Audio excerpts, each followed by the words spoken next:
Bien, bueno, vamos a arrancar hoy un tema nuevo, tanto para la teórica como para la parte práctica. O sea, vamos a dejar los medios magnéticos, los medios materiales a un lado. El tema, el título del tema de hoy es la inducción electromagnética, o lo que se conoce también con el nombre de ley de Faraday. Faraday, que aquí hay un retrato de él, tiene que ver con un descubrimiento importante y fuerte y revolucionario que impactó en la electricidad y el magnetismo en primer lugar, y a la ciencia en general, y también a la tecnología a posteriori.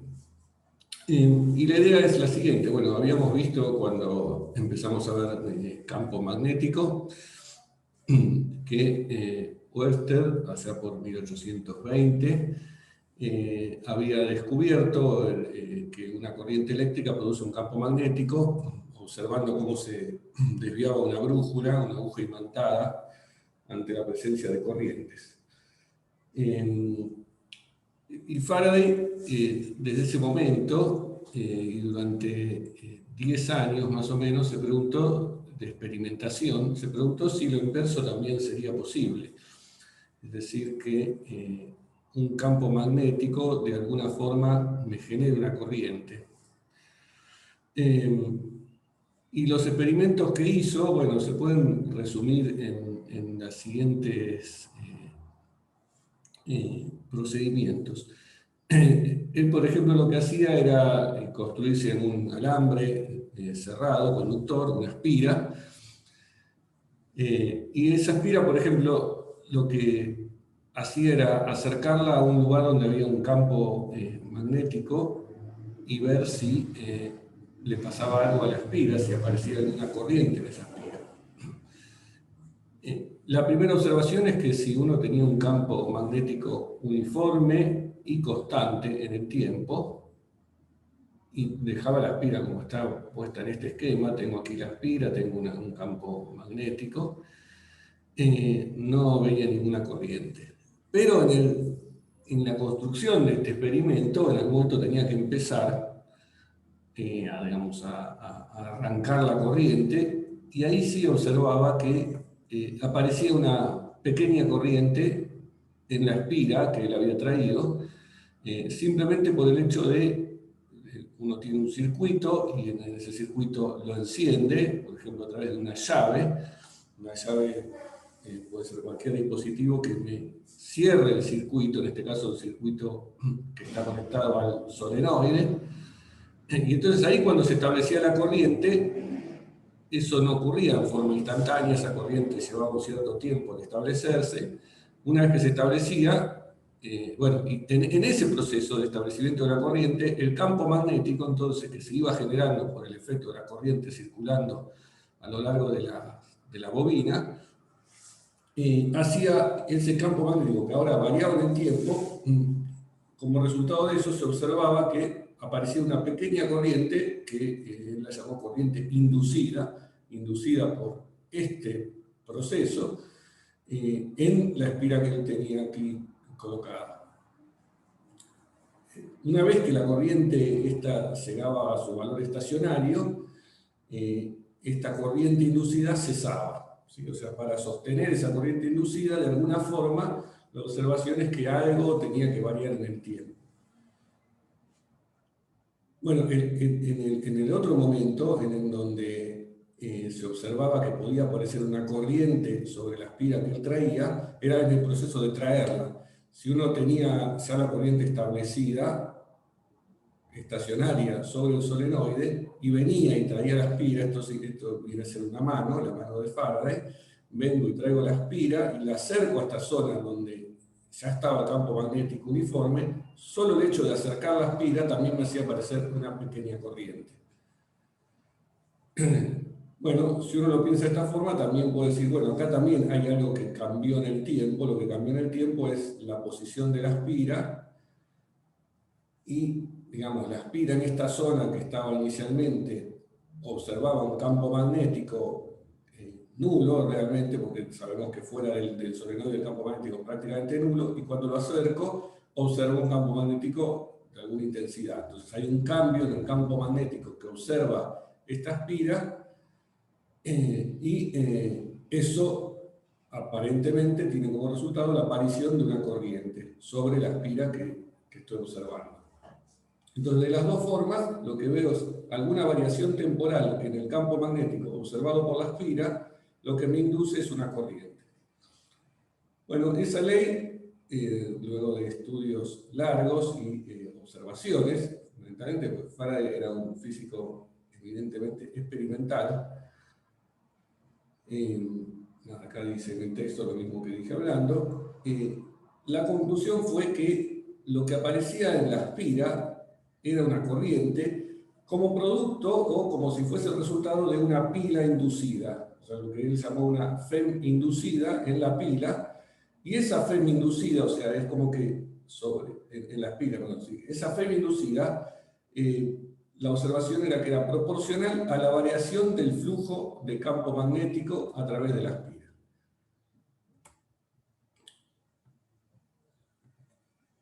¿Sí?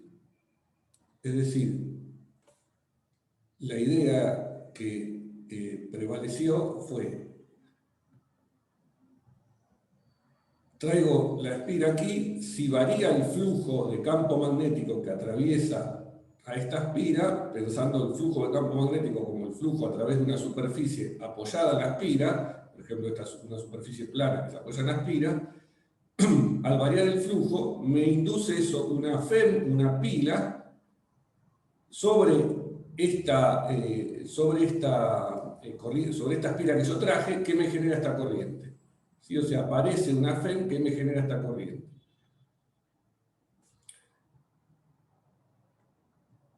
Y todos los experimentos permitían comprobar que la intensidad de esa FEM que aparecía era proporcional a la variación del flujo de campo magnético que atraviese una superficie apoyada en la espira. Bueno, y eso está ilustrado entonces en este esquema, ¿no? Lo que está diciendo. Traigo la espira, se me induce una FEM en la espira esa que traje, por efecto de variación del flujo de campo magnético en la superficie de la espira, como está, por ejemplo, esta superficie rayada. Bueno, más o menos contemporáneo a Faraday, había otro señor que se llama Lenz, cuya ley pasó a la fama por el hecho de darle un signo a esta ecuación. Sí, de hecho, a veces esta ley, la ley como la vamos a ver, se llama de Faraday-Lenz, porque Lenz se encargó de establecer de qué signo era eso, y de qué signo era la FEM que se inducía cuando uno hacía variar el flujo de campo magnético a través de la superficie apoyada en la espira. Y la conclusión fue que el signo, y era un poco de sentido común esto, tenía que ser tal que el campo magnético que se genere por la corriente que pasa a circular en la espira inducida se oponga al campo magnético que tenía anteriormente. Es decir, la idea es que si yo traigo entonces esta espira y tengo un campo magnético que crece en el tiempo, aumentando su valor en este caso, llamemos Z al eje vertical, hacia las Z positivas, esto me genera una FEM cuya corriente, como está acá dibujada, me genera un campo magnético que se opone, que da un flujo que se opone al crecimiento del flujo de este campo magnético. Lo mismo en esta situación en la que yo traigo la espira a una zona donde el campo magnético ya es constante, ¿sí? Porque acá ya la corriente está establecida y es constante en el tiempo. Cuando traigo la espira, eso me genera una corriente, una FEM, cuyo signo es tal que el campo magnético que esa corriente ahora genera se opone a el aumento de flujo que se produjo por traer la espira a esta zona. Entonces, eso se resume diciendo que el signo que va acá de la FEM inducida es negativo, o sea, la FEM que se induce es opuesta al crecimiento del flujo del campo magnético. ¿Sí? ¿Por qué digo que esto es de sentido común? Bueno, porque si no fuese así, si el campo magnético que se generase, digamos, si la corriente, perdón, o la FEM inducida que se generase fuese del mismo signo, o sea, la corriente fuese en este esquema para el lado antihorario, eso me generaría un campo magnético hacia arriba que también haría incrementar el flujo de campo magnético sobre esta espira y que entonces me volvería a generar otra FEM inducida, porque eso es lo que dice la ley de Faraday. Y así sumando cada vez se incrementaría más la corriente que yo estoy generando y estaría de alguna forma sacando energía de la nada, porque sabemos que si tengo alguna corriente es porque hay una energía asociada ahí. Como eso no es así, y no hay forma de crear energía de la nada, y porque no podemos violar la ley de la conservación de la energía, es que el signo menos debe ir acá. Más allá de eso, remarco que todas estas fueron observaciones experimentales de mirar simplemente el signo de la corriente que aparecía, ¿no? Entonces, la ley de Faraday-Lenz, se podría decir ahora, queda escrita de esta forma, explícitamente, la FEM que se induce en una espira que uno trae a una región donde está variando el flujo de campo magnético es proporcional a la variación de ese flujo de campo magnético en el tiempo, con signo opuesto a la variación de ese flujo, y explícitamente lo escribimos esto, como recordemos lo que era el flujo de campo magnético, era la integral del campo magnético diferencial de superficie en una superficie apoyada sobre la espira. Fíjense que esta es una superficie apoyada en la espira, es una superficie con borde, pero es una superficie abierta, ¿sí? No es una superficie cerrada. Si la superficie fuese cerrada, sabemos que el flujo de campo magnético ahí vale cero. No es el caso, ¿no? Esta es una superficie abierta, o sea, hay un signo de la normal, signo que también asocio con el sentido de circulación de la corriente, etcétera, etcétera. Bueno, acá tengo uno de estos tools o programitas que sirven para ilustrar un poco estas ideas de la ley de Faraday, que nada, lo encontré por ahí, me pareció simpático. Es de una página de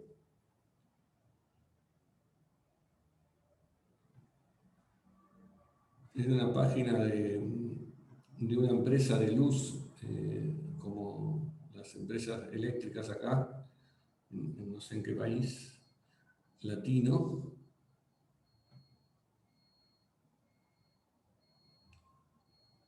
Bueno, esta es una cosa que uno puede usar para jugar y ver qué es lo que pasa. Acá lo que estoy haciendo es tengo a la izquierda un imán, ese imán me genera un campo magnético. Cuando acerco el imán, lo que estoy haciendo es aumentar el campo magnético en la zona esta del solenoide, y eso, al variar el campo magnético, y al variar el flujo de campo magnético en el solenoide, ahora un ratito vamos a ver qué significa el flujo de campo magnético en un solenoide, pero rápidamente uno lo puede calcular como el flujo a través de la superposición de todas estas espiras, o sea, el flujo a través de una espira multiplicada por el número de espiras. A eso lo podemos llamar el flujo de campo magnético en un solenoide. Y cuando lo acerco o lo alejo al imán, o sea, cuando aumento la intensidad del campo magnético, ¿no? Recordemos que las líneas de campo magnético del imán son líneas que salen del polo norte, entran al polo sur y son más intensas cerca de los polos. O sea que cuando acerco uno de los polos a esta zona, aumento el campo magnético y estas flechitas me indican el signo de la corriente que se genera según yo acerque o aleje el imán. Acá después se explica un poco, sigue un poco solo applet, creo que se llamaban estas cosas, tools.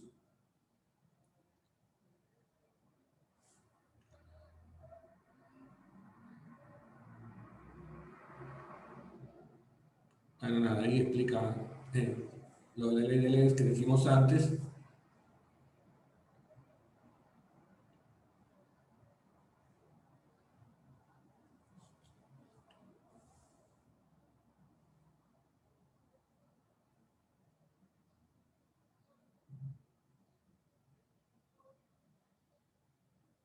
y dice básicamente eso que dije antes, ¿no?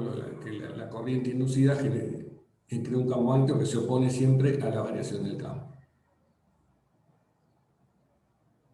Bueno, y después dice otra forma de generar una corriente inducida es, por ejemplo, moviendo este núcleo de hierro, como mostraron antes, que también hace variar el campo magnético a través del solenoide. Nada, bueno, volvamos a nuestra clase.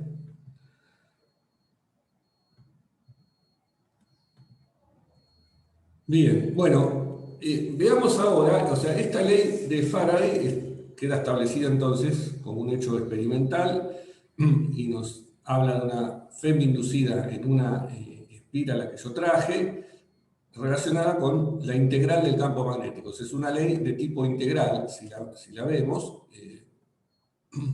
porque refiere al flujo de campo magnético, que es una integral, su variación en el tiempo, o sea, interviene algo que antes no habíamos visto, que es variación temporal de algo. Antes, en las situaciones que estábamos antes, ninguna de las cosas variaba en el tiempo, ignorábamos, digamos, toda la etapa transitoria, que después ahora vamos a ver en la próxima clase, vamos a empezar a ver circuitos en la etapa transitoria. Bueno, acá agregamos esa parte, pero digo, esta es una ley de tipo integral porque interviene una integral. Esta ley tiene un correlato local o diferencial que ahora vamos a establecer, e importante. Bueno, la idea es que si aparece una corriente en la espira esta que yo traje, imaginemos entonces la abstracción, que tengo esta espira, que está dibujada acá en negro, la cual la traje a una región donde hay un campo magnético que varía en el tiempo. Entonces, el flujo de campo magnético a través de la espira, a través de una superficie apoyada en la espira, varía en el tiempo y se establece esta FEM inducida que, de nuevo, como está ilustrado acá, el signo de la FEM inducida es tal que me genera una corriente cuyo campo magnético generado por esta corriente se opone al campo magnético que yo tenía antes. La FEM inducida, recordemos que tenía que ver con la circulación del campo eléctrico. En realidad la habíamos definida como las fuerzas no eléctricas que, por unidad de carga, que me permitían establecer una corriente. Eso es lo que habíamos definido como FEM, el trabajo de las fuerzas no eléctricas por unidad de carga que me permitían establecer una corriente. Bien, entonces vamos a pensar que esta FEM inducida corresponde a ese trabajo de algún campo eléctrico ahora que cambió en su característica respecto a lo que pensábamos antes del campo eléctrico, porque nosotros sabemos que en general la circulación del campo eléctrico a través de una curva cerrada es siempre nula. ¿Sí? ¿Por qué? Porque el campo eléctrico lo vimos hasta ahora siempre en una situación de electrostática. Bueno, sin embargo, acá están variando las cosas en el tiempo, entonces permitámonos que si hay una FEM que se indujo, pueda aparecer alguna circulación del campo eléctrico. Y podríamos pensar entonces, bueno, aparece algún campo eléctrico que no va a ser electrostático y que por lo tanto no necesariamente va a ser conservativo como es el campo que conocemos de electrostática. Bueno, si permitimos si ampliamos nuestro criterio para pensar eso, decimos, bueno, esa FEM inducida que aparece ahí, por otro lado, por la ley de Faraday, es la variación del flujo de campo magnético en el tiempo, con signo menos, o sea, es la derivada temporal de esta integral. Supongamos que, bueno, por otro lado, sabemos que la integral de línea de un campo vectorial a lo largo de una curva cerrada es, por el teorema de Stokes, la integral del rotor de ese campo, producto escalar, el diferencial de superficie orientada sobre una superficie apoyada en esa curva, ¿no? Sabemos que por Stokes esto vale, por lo tanto, entonces una cosa que podemos hacer es reemplazar acá en esta igualdad, que es la ley de Faraday, reemplazar la circulación del campo eléctrico por la integral de superficie. ¿Para qué? Para que nos queden dos integrales de superficie de ambos lados de las ecuaciones. Entonces, escribo eso, lo que me queda es que la integral de superficie del rotor es igual a la derivada temporal cambiada de signo de la integral del campo magnético de superficie. Si esta superficie, yo por ahora considero una esfera que está fija en el tiempo, no la estoy haciendo variar, puedo, para hacer la derivada temporal, meter la derivada dentro de la integral, y lo que me queda entonces es la derivada parcial del campo magnético respecto al tiempo, multiplicado por el diferencial de superficie dentada. Y esto, observo ahora que vale para cualquier superficie que yo considere apoyada en alguna curva cerrada C que yo dibuje. O sea, esta ley que yo escribí acá es genérica para cualquier curva que yo venga y traiga, para cualquier esfera que yo traiga, de cualquier forma. Faraday estableció experimentalmente esta ley, y por otro lado, esto sé que vale para cualquier curva, por lo tanto, concluyo que esta identidad se tiene que cumplir para cualquier curva. Bueno, como siempre decimos, si uno tiene una igualdad integral para cualquier tipo de región en la cual está integrando, la única posibilidad es que los integrandos sean iguales. Es decir, que el rotor D debe ser igual a menos la derivada parcial respecto al tiempo, la derivada temporal del campo magnético. ¿Sí? Fíjense entonces que ahora el campo eléctrico, en estas condiciones en donde hay variación temporal, puede tener una parte rotacional, o sea, puede tener rotor y deja de ser totalmente conservativo. O sea, hay una parte del campo eléctrico que no va a ser conservativa, porque para que sea conservativo su rotor debería ser cero, de forma tal que el campo lo pueda derivar de un gradiente. Bueno, eso sucede, y ahora vemos que eso pasa, si hay variación temporal. Si las cosas son estables o estáticas en el tiempo, sigue pasando, y volvemos al caso electrostático, en donde el rotor vale cero. Bueno, eso no implica que nosotros siempre podamos separar, y eso se hace, lo van a ver esto más, en forma más completa en Física Teórica 1, uno puede separar el campo eléctrico en una parte conservativa y una parte que no. La parte conservativa va a derivar de un potencial eléctrico, la parte que no va a tener que ver con este campo eléctrico inducido. O sea, se habla de un campo eléctrico inducido, esa es la forma de referencia a esto, por la variación temporal del campo magnético. Bueno, esta forma de la ley es una forma diferencial, intervienen derivadas temporales y espaciales, es una ecuación diferencial en derivadas parciales, ¿sí? Como otras ecuaciones diferenciales en derivadas parciales que ustedes vieron, por ejemplo, en la ecuación de ondas, que también es una ecuación que mezcla derivadas temporales con derivadas espaciales, y aparecen derivadas parciales, es una de las 4 ecuaciones de Maxwell para los campos eléctricos y magnéticos que vamos a ver al final de la materia, valientes que lleguen hasta la última clase. Ahí vamos a ver las 4 ecuaciones de Maxwell. Bueno, esta es una de las 4 que ya la habíamos presentado como una de las ecuaciones de Maxwell, solo que solo para el caso electrostático. Ahora vemos cómo esta ecuación se modifica respecto al caso electrostático cuando hay variación temporal. ¿Sí? Y dentro de las ecuaciones de Maxwell se la conoce a veces como la ecuación de Faraday o como la ley de inducción.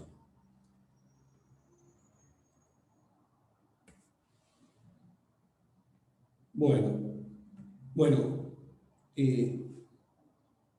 esta ley entonces quiero remarcar que es la importancia que tuvo el establecimiento de este resultado, porque vincula ahora por primera vez de forma directa al campo eléctrico con el campo magnético. O sea, vincula realmente directamente diciendo una variación del campo magnético puede crearme un campo eléctrico. Eso es lo que uno puede leer de esta ley, ¿sí?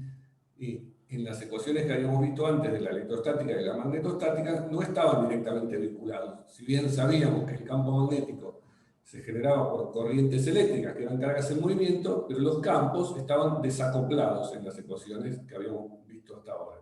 Acá pasan a acoplarse por primera vez. ¿Sí? Lo cual va de la mano con el hecho de que también lo mencionamos en algunas de las clases, los campos eléctricos y magnéticos dependen del sistema de referencia en el cual yo los estoy mirando, y se acuerdan todo ese tema de la paradoja del cable conductor de corriente y el hecho de que en un sistema de referencia uno ve campo magnético ejerciendo una fuerza, en el otro sistema de referencia no aparece esa fuerza magnética.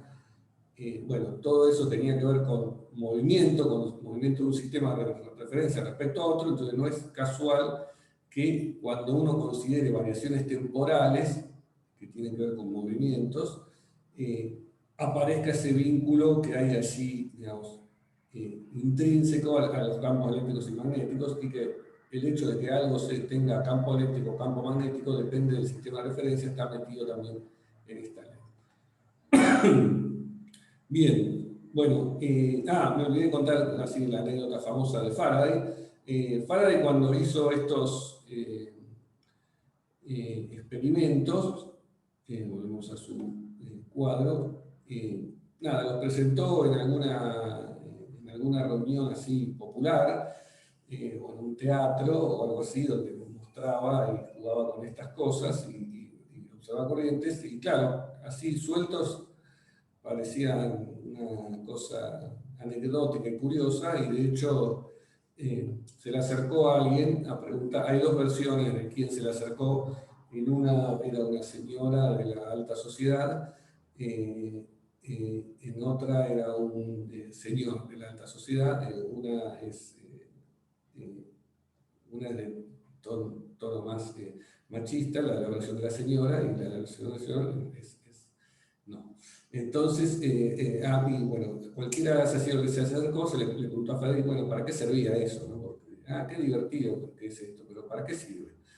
Que es una pregunta típica que se suele hacer cuando uno estudia cosas de física muy abstrusas. Entonces, Faraday respondió, no sé, dice, pero seguramente dentro de menos de 100 años alguien va a ganar mucho dinero con esto y van a cobrar muchos impuestos. Entonces eso se suele, eso que después finalmente ocurrió, tal como había dicho Faraday, no sé, porque vamos a ver ahora algunos ejemplos de consecuencias de la ley de Faraday, y las consecuencias tecnológicas que tuvo fueron muy importantes. Nada, ese ejemplo se suele citar para justificar que uno en física a veces trabaja en cosas que no sabe ni para qué sirven, pero que algún día van a servir.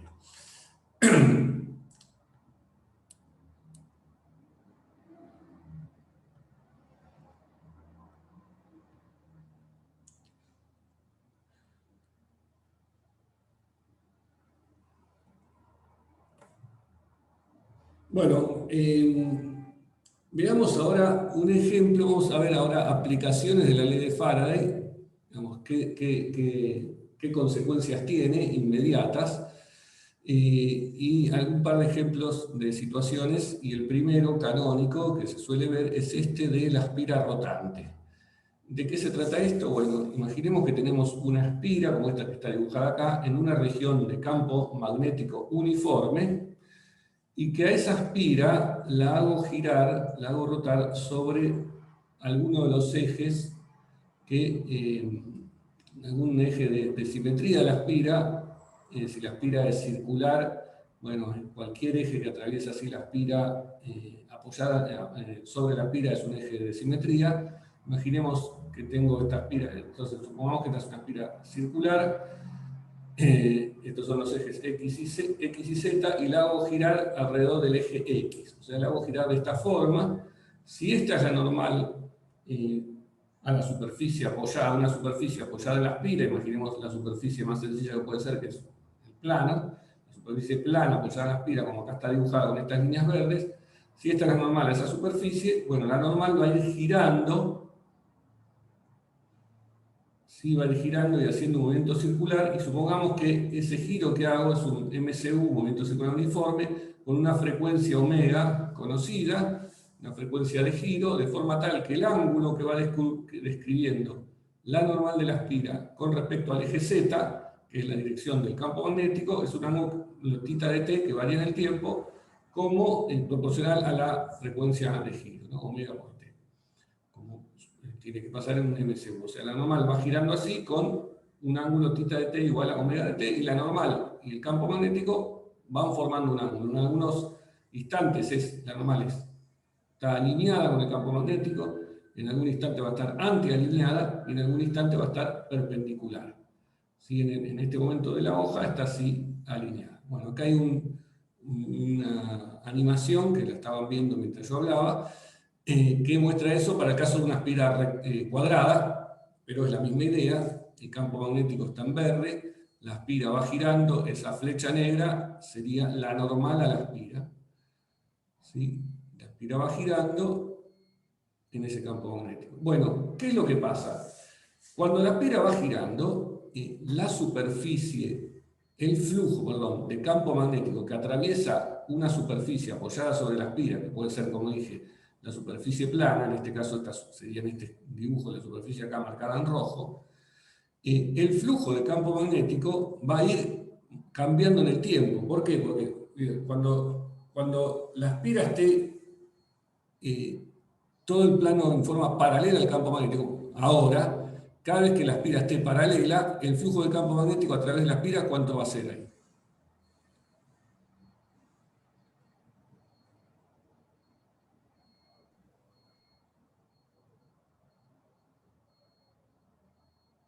Cero, bien. Me lo están contestando ahí por el chat. Exacto, cuando la normal sea perpendicular al campo magnético, o sea, allí y allí, el flujo va a ser cero. Mientras que cuando la normal sea paralela, va a haber un flujo diferente de cero y de hecho va a ser máximo el flujo. O sea, el flujo de campo magnético a través de la superficie de la espira está variando en el tiempo por el hecho de hacer girar la espira. Entonces, según la ley de Faraday, cuando se produce esa situación, si varía el flujo de campo magnético, ¿qué va a pasar? Bueno, va a aparecer una FEM inducida sobre esta espira que estoy haciendo girar. Es decir, va a aparecer una corriente inducida por efecto de una FEM inducida, cuyo signo debería ser tal que se oponga a la variación del flujo de campo magnético. Bien, bueno, ahora vamos a hacer la cuenta explícita para que nos dé directamente todo el signo y el valor de esa FEM. La FEM entonces inducida se supone que es menos la variación del flujo de campo magnético en el tiempo. O sea, menos la derivada temporal de la integral del campo magnético diferencial de superficie en una superficie apoyada en la espira. ¿Cómo calculamos ese flujo? Bueno, lo hacemos multiplicando escalarmente el campo magnético por el diferencial de superficie orientada. Diferencial de superficie orientada que lo voy a escribir como la normal diferencial de superficie, y voy a usar ahora que esta normal va variando en el tiempo. Y por lo tanto, el producto escalar entre B y N, que es el coseno de este ángulo θ de t, va a ir cambiando en el tiempo, y lo que me queda es este producto escalar va a ser B, el módulo de B, que es constante, por el coseno de omega t, que es el coseno de este ángulo. O sea, este producto escalar va cambiando en el tiempo según esta ley, B coseno de omega t. Bueno, y eso lo tengo que integrar sobre toda la superficie. Bien, para esta integral hay un montón de cosas que son constantes, que tanto el campo magnético como el coseno de omega t no dependen de las coordenadas de la superficie, o sea que lo puedo sacar afuera de la integral de superficie, y me queda entonces B coseno de omega t integrada a la superficie de S, lo que me queda es la superficie total S. ¿Sí? Y ahora hago la derivada temporal. Para la derivada temporal lo único que depende del tiempo es este coseno de omega t, cuya derivada me da menos el seno por omega. Menos el seno con este más me da más. O sea que me queda omega por B por S por el seno de omega t. ¿Y eso qué es? Es la FEM que se indujo en esta espina. O sea, se me induce una FEM que, fíjense, va variando en el tiempo. ¿Sí? En algunos momentos puede ser cero, en algunos momentos va a ser máximo. Es una FEM oscilatoria en el tiempo y que además cambia de signo. En algunos momentos es de un signo, en otros es del signo opuesto. Entonces, como decía acá Manuel, se viene el oscilador, se me genera una FEM oscilatoria, o lo que se dice un voltaje de alterna o de corriente alterna, un voltaje variable en el tiempo como una sinusoidal, que los vamos a ver después, circuitos que tengan este tipo de voltajes, y vamos a ver las corrientes que también estos circuitos generan en un par de clases. ¿Sí?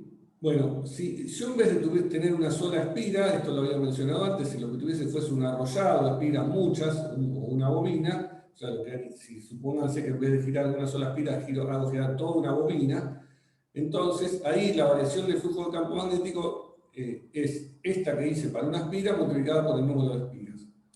Lo cual, la FEM que se induciría en el caso de hacer girar una bobina, que es un tipo de situación que uno se puede construir, haciendo girar una bobina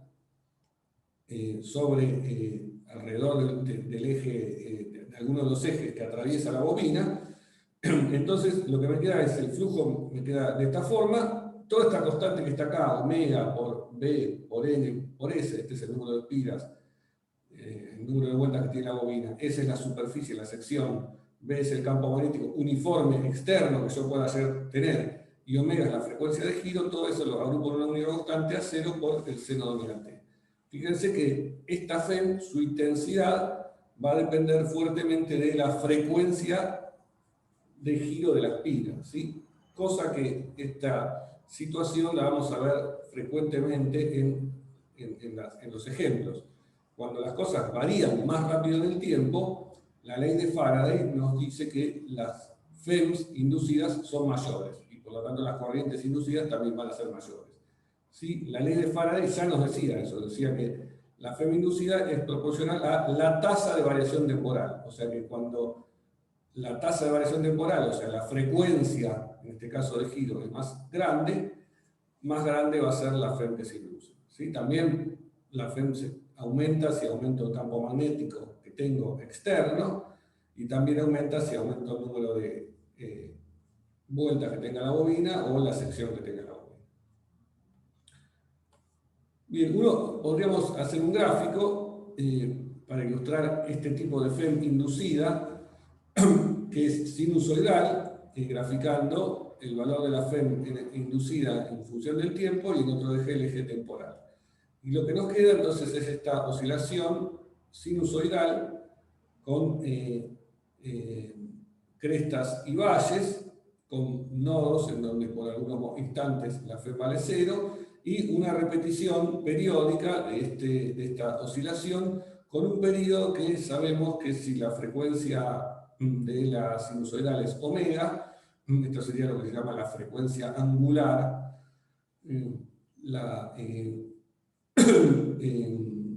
el período está relacionado con 2pi dividido esa frecuencia angular. 2pi sobre omega me da el período o la distancia entre cresta y cresta o entre valle y valle en el tiempo. Sí, entonces este voltaje es un voltaje que varía en el tiempo y lo pensamos o lo entendemos como un generador de voltaje de tipo alterno, que por supuesto va a generar en algún circuito una corriente también alterna. O sea, al variar el voltaje que yo estoy imponiéndole a esa espira, al variar el voltaje, hacerlo para un lado, después para el otro, lo que genera es una corriente que va a ir oscilando. Bueno, si la espira esa que yo estoy haciendo girar tiene alguna resistencia interna, R, como sucede con todos los cables que siempre tienen alguna resistencia, esa corriente que yo estoy generando por el efecto de hacer girar la espira, ¿no? O sea, recordemos que es lo que estaba haciendo, yo tenía un campo externo uniforme y vine y traje una espira y la empecé a hacer girar alrededor de ese campo magnético externo. La corriente que se me estableció responde a esta FEM oscilante. Esa corriente, al pasar por la resistencia una y otra vez, va a ir disipando la corriente y va a generar calor.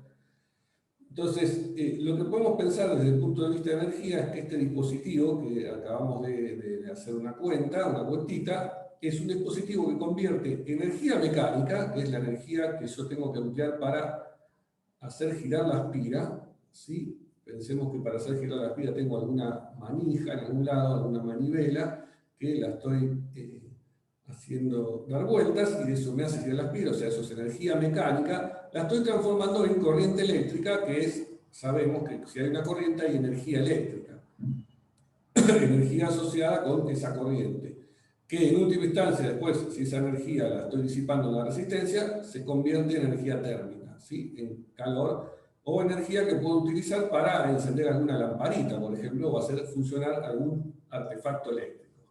Y ese es el principio de funcionamiento de lo que se llama un generador eléctrico, que es una instalación por la cual, utilizando algún dispositivo mecánico, en este caso el giro de la aspira, energía mecánica, consigo obtener corriente eléctrica, la cual me puede servir para alimentar energéticamente algún autoartefacto, por ejemplo, encender una lamparita. Nosotros en ese caso lo hicimos, en este ejemplo que vimos, lo hicimos haciendo girar la aspira. Otra forma de hacer lo mismo es haciendo, digamos, variar el campo magnético, por ejemplo, haciendo girar un imán, como acá está ilustrado en esta animación. En este caso, el solenoide está quieto, ¿sí? Yo no lo estoy haciendo girar el solenoide como sí hice antes, lo que estoy haciendo es girar el imán, y al girar el imán lo que estoy haciendo es cambiar el flujo de campo magnético que atraviesa el solenoide y generando de la misma forma una FEM variable oscilatoria en el tiempo sobre este solenoide, ¿sí? Entonces, esta es la forma más común de construir un generador eléctrico, es con algún imán que se lo hace girar y nada, acá me fui a un link de eso. Se me apretó porque está acá el link de Wikipedia de lo que es un generador eléctrico. Ustedes después pueden chusmear un poco, si quieren, cuando repasen la clase. Otra vez. Me está pasando esto, se me va a ir. No, lo que quería contar es otro ejemplo conocido, mundano o antiguo, quizás a esta altura, de un generador eléctrico, es los dínamos de las bicicletas, el dínamo de botella, que es esto que está acá ilustrado, que son los dispositivos, todavía algunas bicicletas antiguas lo tienen, hoy la mayoría usan luces LED, en donde uno conecta mecánicamente, hay como acá un engranaje que al girar la rueda lo que hace es hacer girar un imán que hay acá adentro de este cilindrito, de esta botella, por eso se llama la botella, porque tiene forma de botella. Este imán gira y al hacerlo girar, y hay alguna bobina alrededor de esto, un solenoide, me genera una corriente eléctrica, esto tiene algún cable en algún lado y eso puede alimentar una luz. O sea, por movimiento, en este caso, de la bicicleta, al mover la bicicleta mecánicamente, genero energía eléctrica para encender la luz de la bicicleta. ¿Sí? Eso es el famoso dínamo de botella, que se basa en este mismo principio. Bueno, principio también en el cual se basan los grandes generadores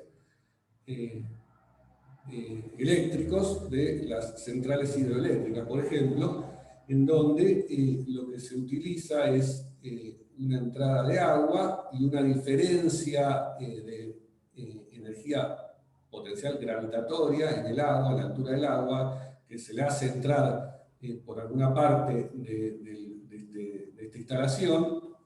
Eso hace mover una turbina, o sea, el movimiento del agua entrando y la caída del agua por diferencia de energía potencial hace mover esta turbina. Esa turbina al girar activa un rotor acá que es un imán, algo que está imantado. Ese rotor gira y todo este borde de acá es como lo que se llama el estator, que es la espira, esta que está recibiendo la variación de flujo de campo magnético del imán, y eso genera una corriente que después la puedo mandar por los cables hasta nuestros hogares. ¿Sí? Esa es la idea de lo que es una central hidroeléctrica. Acá hay un link también por si quieren chusmear un poco más de algunos detalles sobre cómo funcionan estas cosas. O sea, fíjense entonces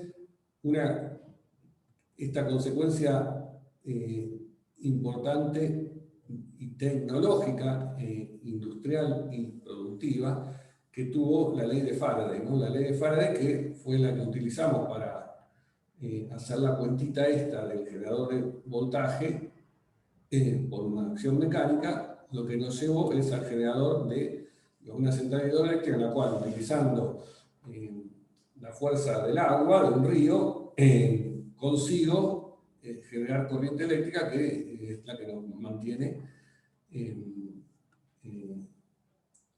activos y con luz en nuestros hogares. ¿Sí? ¿Se acuerdan? Que fue eso el año pasado, ¿no? Cuando hubo una falla en alguna de las... en realidad la falla ocurrió en una estación posterior se supo después, a la central, pero bueno, una falla que nos dejó sin luz a todo el país durante unas horas, que parecía el fin del mundo, ¿no? Pablo, ¿te puedo hacer una pregunta? Sí. No termino de ver cómo es que esta corriente que varía su sentido a fines prácticos es lo mismo que una corriente que no. O sea, no veo cómo es que funcionen igual, porque como que va y viene. En cuanto a disipar la corriente para generar, por ejemplo, calor o luz en la lamparita, es lo mismo, ¿no? Porque que vaya y viene Sí, significa electrones que están atravesando una zona donde chocan contra los iones y disipan, y no importa para qué lado vayan, eh, claro, bien. es lo mismo el efecto y ahí está. Después depende de lo que yo quiera hacer, pero si yo me alcanza a contener una corriente, o sea, más que el hecho de que vaya y venga, lo que yo tengo es que exista la corriente. O sea, que hay una corriente y de hecho ahí tiene si bien la corriente tiene valor medio nulo, tiene una intensidad media no nula, o sea, tiene lo que llama el valor cuadrático medio no nulo, que es el hecho de que exista la corriente. O sea, existe una corriente y esa corriente me puede hacer disipar. No sé si eso responde un Sí, poco. sí, responde. Pero ahora, a veces esto lo tendría que haber preguntado antes, pero lo único que vamos a tener en circuitos van a ser resistencias. No, vamos a ver acá, nos vamos a quedar con resistencia, también con los capacitores que se cargan y se descargan, en ese caso. Claro, Eh, y no, y hasta ahí sí, pero bueno, hay otros elementos también. Pero en general, o sea, digamos, lo que yo de alguna forma te dije o dije es que no me importa el signo de la corriente porque en el medio hay un proceso que es irreversible, que el cual no tiene signo, que es la disipación de energía por efectos térmicos. sí, Ese efecto es irreversible, entonces eso es como que normaliza el signo, que dice, bueno, no importa si va por un lado o para el otro, lo único que no importa es la disipación neta que existe. ¿Sí? Acordémonos que la ok, disipación va como i al cuadrado. Y entonces claro, el signo de la corriente, que sea más o menos, no me afecta. claro, claro, no importa. Bien, ok. Eh, sí, sí, ¿Y hay alguna que sea en particular mejor que la otra? ¿cómo? ¿Hay algún tipo de corriente que sea más efectivo que la otra o no? Entre la alterna y la continua.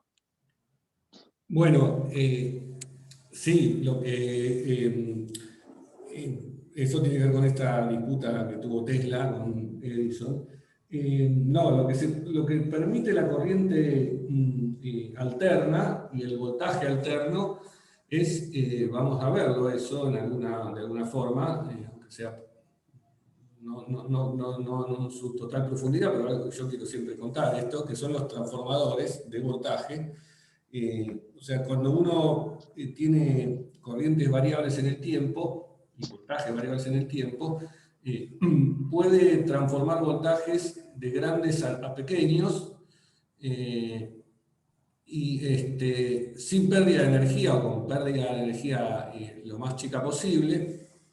Y la posibilidad de que haya voltajes, de poder transformar voltajes altos en bajos y viceversa, me permite, por ejemplo, transportar energía a corrientes muy bajas, que entonces disipan menos que si yo lo quisiera hacer todo con corriente constante y continua. Así que ahí hay una ventaja importante, que es la posibilidad de transformar algo, una u otra cosa, me permite transferir energía con menos pérdida de energía. Porque si yo transporto la energía con corriente más baja, como de nuevo la disipación va como la corriente al cuadrado, si bajé la corriente, voy a poder bajar la disipación de energía. Claro. Entonces, si la corriente es constante, no tengo esa posibilidad, pero si yo puedo hacerla variar, lo voy a poder hacer. Esa es una forma. Bueno, después, nada, hay veces en que me puede interesar tener una corriente oscilante para, bueno, este es un ejemplo que di acá. Después, circuitos, lo que vamos a ver son los circuitos de sintonía, y hay un montón de aplicaciones de dónde me puede interesar tener algo que oscila y cómo puedo tener algún detector que detecta esas oscilaciones. Y recordemos, por ejemplo, que, o sea, y todo lo que tiene que ver con transmisión de señales. Las señales, que por ejemplo nuestras voces o música, están compuestas por frecuencias. Uno el sonido lo puede superponer en suma de oscilaciones sinusoidales de distintas frecuencias. Entonces después, si yo tengo algún dispositivo que detecta esas señales y que es sensible a esa variación temporal, bueno, voy a poder distinguir una cosa de otra o filtrar, hacer filtros que me permitan eliminar frecuencias altas o bajas, o mejor aún, sintonizar algo en una frecuencia dada. No sé, hay muchas aplicaciones de eso que tienen que ver con el hecho de que las cosas en general varían en el tiempo. Y con algo que para mí nunca deja de ser sorprendente pensarlo, es que todo uno lo puede descomponer en suma de sinusoidales y cosenoidales, que es la famosa serie de Fourier y los descubrimientos matemáticos de Fourier, que están presentes en todas partes. Nada, entonces, desde el punto de vista de aplicaciones, hay muchas cosas que uno puede hacer con corrientes variables que con corrientes constantes no. Hay otras que sí, que yo puedo querer que la corriente sea constante y nada, con eso estoy feliz.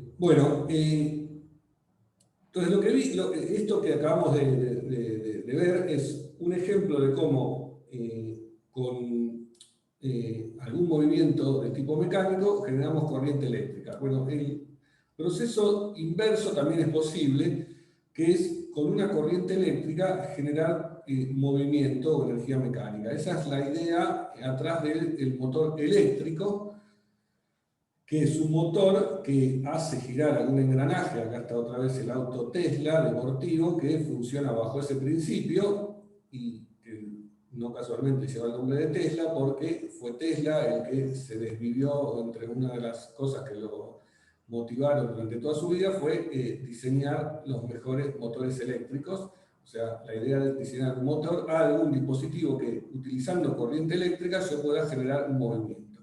Acá hay un ejemplito de cómo puedo hacer eso. Por ejemplo, en este caso, si yo hago circular una corriente por una espira y la traigo, esa espira, a una región donde hay un campo magnético, por ejemplo, el campo magnético generado por un imán, acá en rojo, ¿sí? Recordemos el campo magnético del polo norte al polo sur, va orientado de norte a sur. Tengo el campo magnético allí.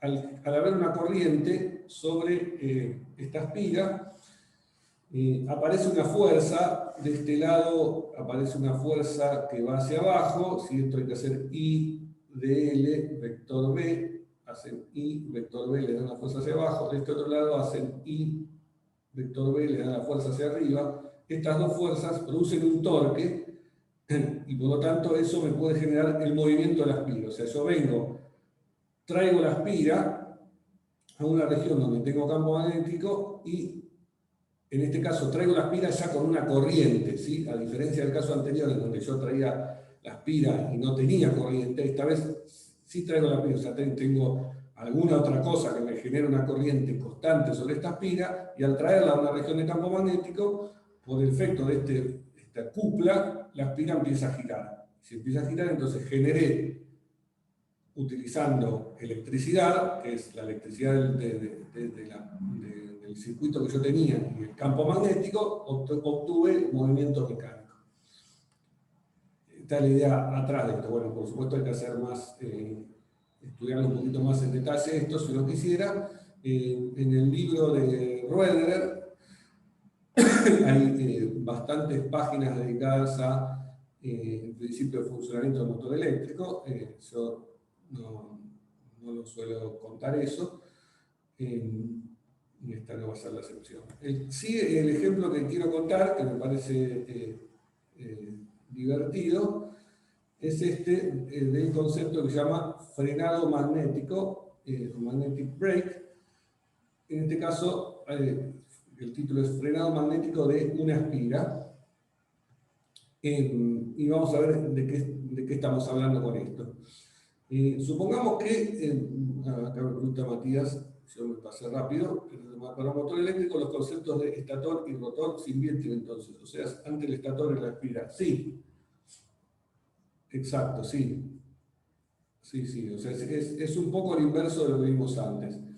Hay una cuestión sutil ahí que es, digamos, uno, el funcionamiento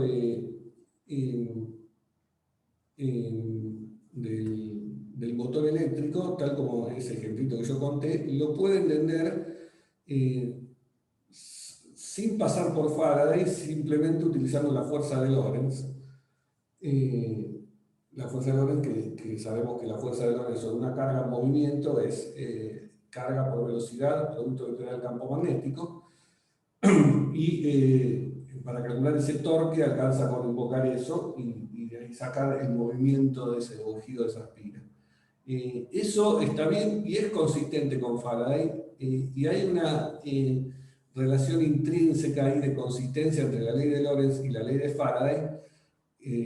La ley de Lorentz, repito, la ley que nos daba la fuerza magnética, tiene que ver con un movimiento de algo, con un movimiento de cargas, o sea que hay metido ahí adentro una variación temporal de algo, o sea que no es casual que esté vinculada de alguna forma con la ley de Faraday. Eso yo lo dejo para que lo vean en la práctica. Suelen contarles un ejercicio donde ilustran un poco eso. Este ejemplo del frenado magnético también tiene algo metido de eso, pero bueno, nada, ese vínculo entre Lorentz y Faraday que uno puede establecer, lo dejo para que lo vean en este ejercicio en la práctica y no robarles letra a ellos. Bien, entonces, bueno, nada, eso apuntaba a esta pregunta, ¿no? En realidad no sé si no era la pregunta exactamente, pero yo me acordé de comentar eso. Bueno, entonces veamos este ejemplito de el frenado magnético de una espiga.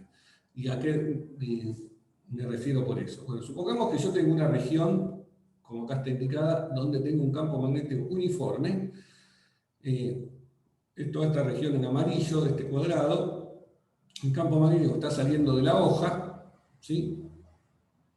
En dirección que podríamos llamar Z, saliendo de la hoja, acá está indicado el campo magnético B, y vengo y traigo una espiga cuadrada, que la espiga entra a esta región de campo magnético con una cierta velocidad B en la dirección que podemos llamar X.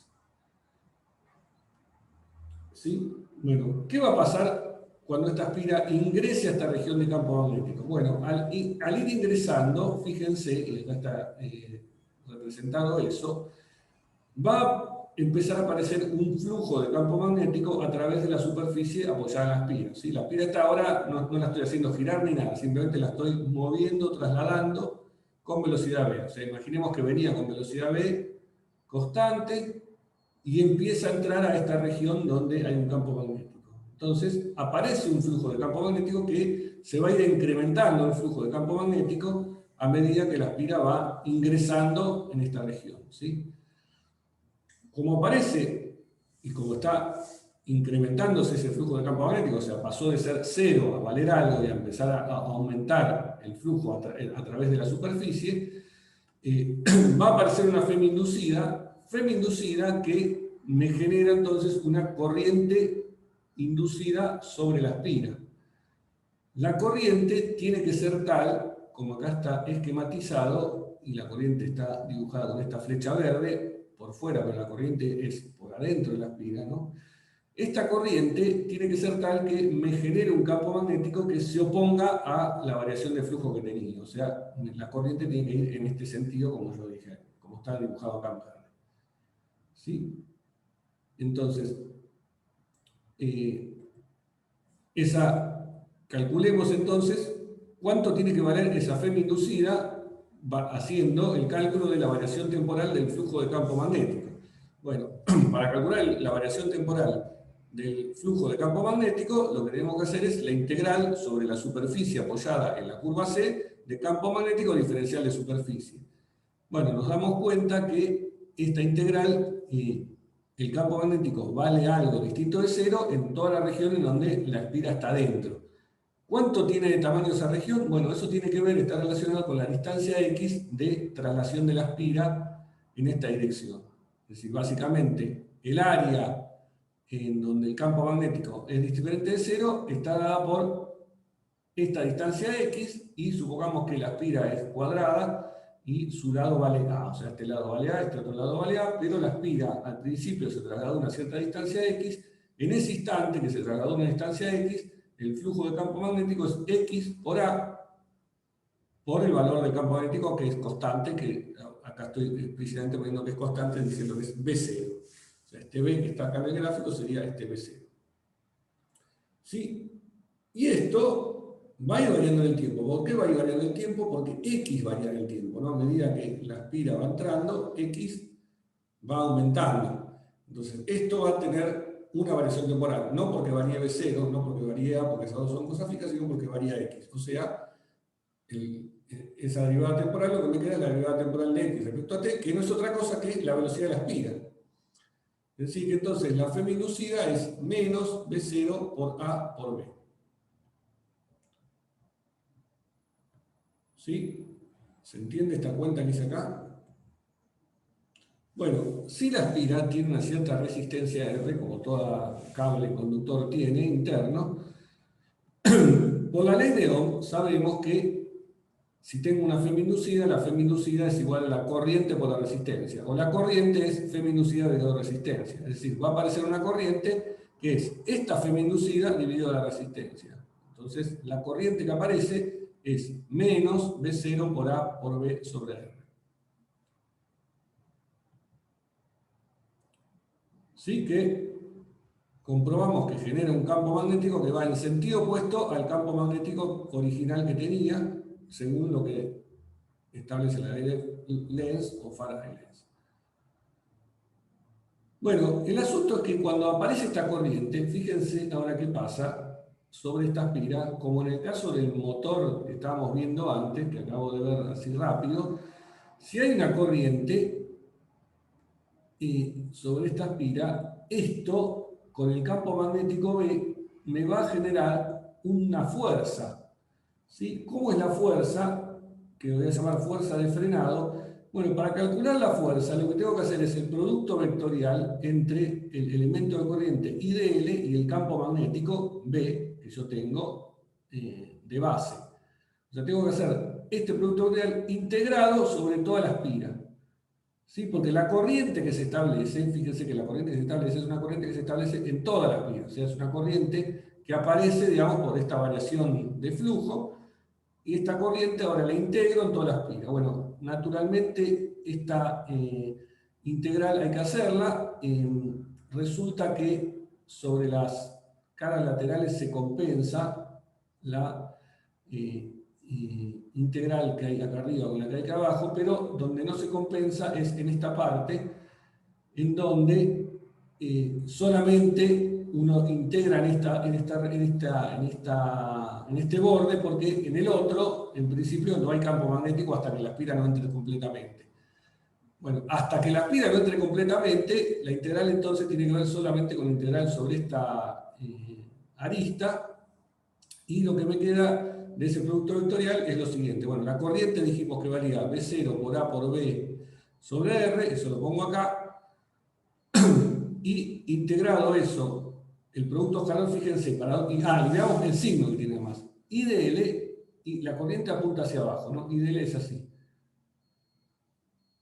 El campo magnético apunta hacia arriba, o sea que tengo que hacer esto, me da una fuerza, como acá está en rojo, que se opone a esta velocidad.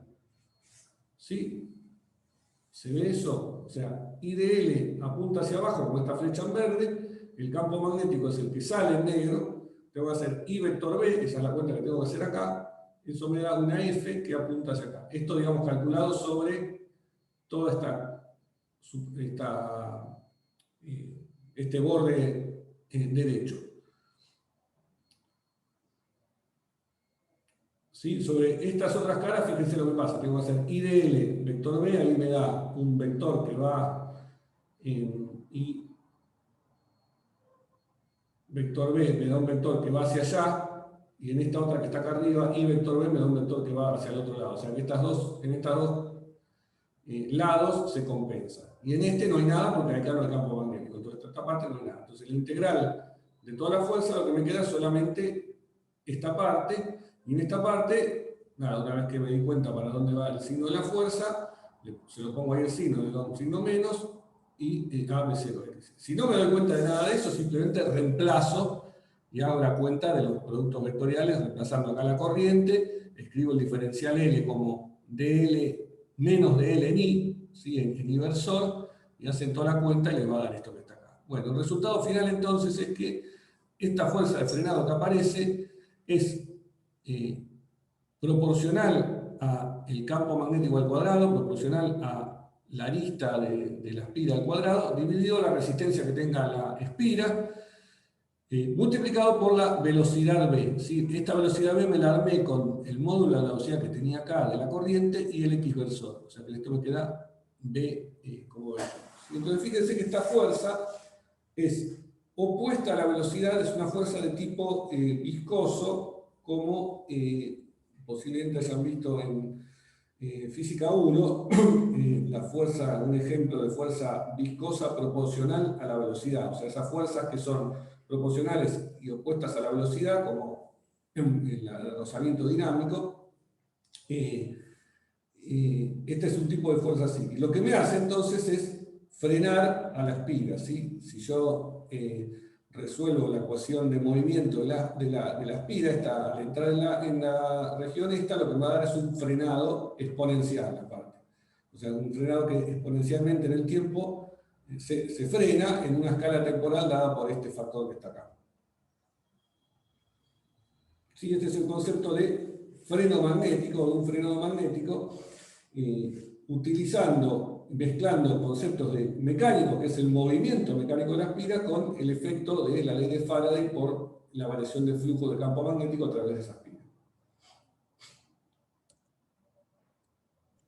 Pablo, disculpa, Sí. ¿podrías repetir cómo sabes la dirección que tiene la corriente inducida? Por ley, básicamente, lo que dije. Me fijo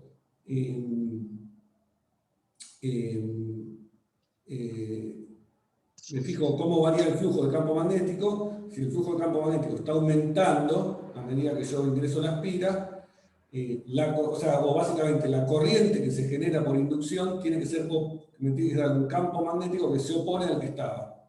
Bien, sí, sí, perfecto. Ahí es lo que hace. Gracias. Estas cosas, si no, uno va y hace la cuenta y ahí te da el signo. Donde, claro, la cuestión es, este signo está vinculado con el sentido de circulación que yo tengo que darle a la espira, ¿no? Si yo dije que el campo magnético es positivo hacia arriba, o sea, definamos Z positivo hacia arriba, saliendo de la hoja, el sentido positivo de circulación de la espira es antihorario. O sea que la integral, si yo tengo que recorrer la espira, para mí positivo sería con corriente hacia allá, antihoraria. ¿Para qué? Para que una corriente antihoraria es la que me genera un campo en la dirección de la Z positiva. El signo el signo que aparece en Faraday tiene que ver con el sentido de circulación que uno le da a las espiras. Y el sentido de circulación que le doy tiene que ser consistente con mi sistema cartesiano de ejes. y la regla de la mano derecha, ¿no? Porque, o sea, la terna esta que yo me tengo que armar, X y Z, tiene que ser una terna derecha, tal que X por Y me dé Z. Entonces va todo de la mano. Si uno se arma las cosas sistemáticamente y no quiere pensar mucho, dice, bueno, me armo una terna derecha, X y Z, hago la cuenta, le pongo el signo menos y después digo, ¿qué significa esto? Significa que la FEM que se me induce me genera una corriente que se opone a la de la terna derecha. ¿Cuál es la terna derecha? Es la antihoraria, o sea, la corriente va a ir para ahí. Lo mismo con el signo este de la fuerza. Esto también se puede hacer toda la cuenta sin mirar con los dedos para dónde van las fuerzas, y uno hace la cuenta y le va a dar esto, un signo menos, que se opone a la velocidad.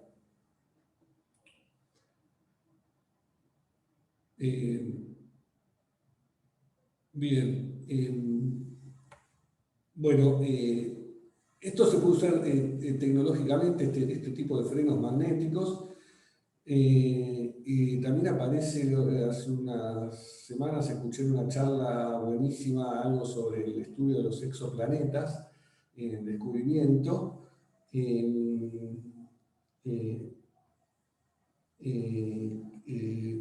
Mal de mí que ahora me olvidé el nombre de la charlista, que mostraba que una de las formas de estudiar o descubrir exoplanetas es mirando cómo la trayectoria se ve afectada, o sea, pensando que la trayectoria del planeta se ve afectada por un efecto de frenado magnético. Nada, estoy diciendo así algo muy rápido. Bien, ¿qué estaba por seguir? Bueno, como dije, hay otro ejemplo de este tipo, parecido a este, que es el que yo dejo para que lo cuenten en la práctica, para contarles, para poder seguir avanzando con temas más teóricos, que es el caso de una barra por la cual una barra que está apoyada en un riel, o sea, imagínense de nuevo una región de campo magnético uniforme, que tenga un riel, por ejemplo, los rieles de las vías de tren, y apoyar una barra y hacerla mover a lo largo de, o sea, la barra apoyarla en los dos rieles, digamos, y hacerla mover la barra a lo largo de la dirección del riel en una región donde hay campo magnético, ¿sí? Y eso se puede hacer por Faraday y se puede hacer por Lorentz y estudiar cuál es la FEM que se induce en la barra. Cuando la espira está completa dentro del campo, el frenado ya es constante. Sí, ahí no habría frenado porque la fuerza neta pasaría a ser cero. Ahí se apaga la fuerza, digamos. En el caso de que una vez que la barra está toda adentro, deja de haber frenado. O sea, esta cuenta es válida hasta que la barra entró, digamos. ¿Sí?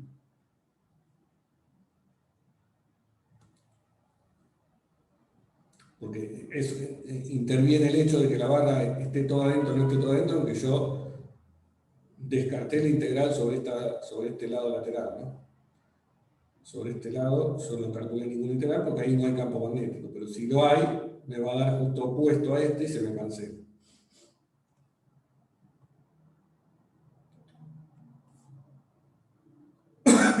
Bueno, veamos ahora en lo que resta de la clase. Flor había dicho que era una clase larga y efectivamente es una clase larga, pero tratemos de llegar a lo más posible de temas para que tengan más elementos en la parte de las prácticas. Y veamos ahora, más o menos rápidamente, el concepto de inductancia y de autoinductancia. Bien, entonces supongamos, y esto va a ser ahora, lo que voy a hacer es una cuenta muy teórica, que es análoga a la cuenta que hicimos cuando teníamos un sistema de conductores y mirábamos el potencial y las cargas en esos conductores.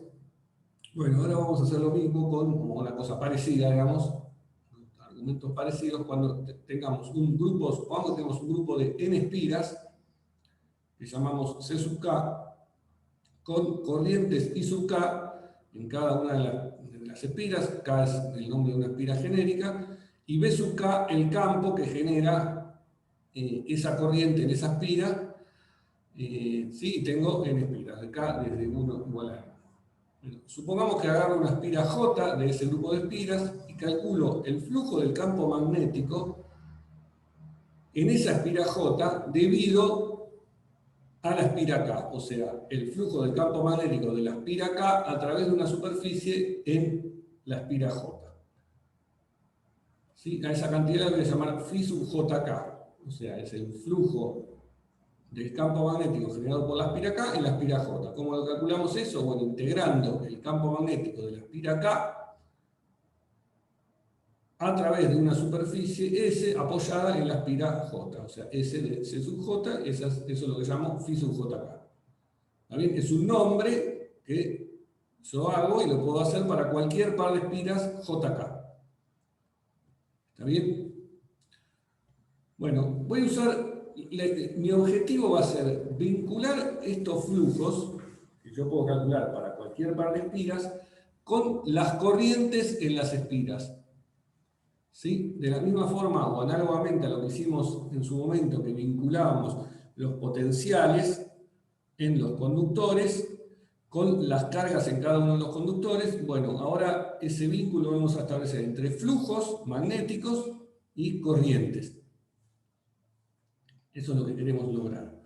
Bien, entonces una primera cosa que vamos a hacer es utilizar el hecho de que el campo magnético lo podemos escribir como el rotor del potencial vector. ¿Sí? Esta es la ley que tiene que ver con la ausencia de monopolos magnéticos, que suponemos que sigue siendo válida, y el campo magnético lo escribimos como el rotor del potencial vector asociado a esa espira K. ¿Cómo calculamos el potencial vector? Bueno, lo aprendimos hace unas clases. Hay que hacer la integral de línea del diferencial L en la espira correspondiente, dividido el módulo de R menos RK, donde RK son todos los puntos de la espira C sub K. ¿Sí? ¿Cuánto vale el potencial vector asociado al campo magnético de la espira K? Por lo tanto, entonces, esta integral de B por diferencial de superficie la podemos escribir como la integral de el rotor la integral del rotor de A. Si entonces cambio B por el rotor de A, uso que el rotor de A es esto y integro eso. Donde fíjense una cosa que estoy haciendo ahora, y debería haberlo aclarado, es sacando la corriente afuera de la integral de superficie. ¿Por qué? Porque voy a suponer que en cada espira la corriente es constante, o sea, fija. No constante, sino fija no varía en el espacio. Perdón. O sea, voy a suponer que en cada espira tengo una única corriente que no varía en el espacio. Después voy a permitir que pueda variar en el tiempo, pero si permito que varíe en el tiempo, voy a hacer la suposición que la variación temporal ocurre en todos los puntos de la espira simultáneamente. ¿Sí? Cosa que es una idealización, en general no es así. Siempre que hay una variación de corriente, no ocurre simultáneamente en todos los puntos de un circuito, pero vamos a suponer en toda esta parte que eso podemos hacerlo así, o sea, que la variación ocurre en bloque en el tiempo. Bien, pero en cuanto a la parte espacial, suponemos que esa es la única corriente que hay en la espira y que no varía en el espacio. Entonces la puedo sacar afuera del integral y lo que me queda es que el flujo entonces lo puedo escribir como esta integral de superficie del rotor de esta integral de línea. ¿Sí? Y acá voy a usar Stokes. Stokes, que me dice que la integral del rotor de alguien diferencial de superficie es la circulación de ese campo. ¿La circulación de qué campo? De este que está acá, del campo el cual estoy tomando del rotor, de esta integral. O sea que eso es la circulación de este campo. ¿Sí? Esto es medio un trabalenguas, pero tratemos de verlo, ¿no?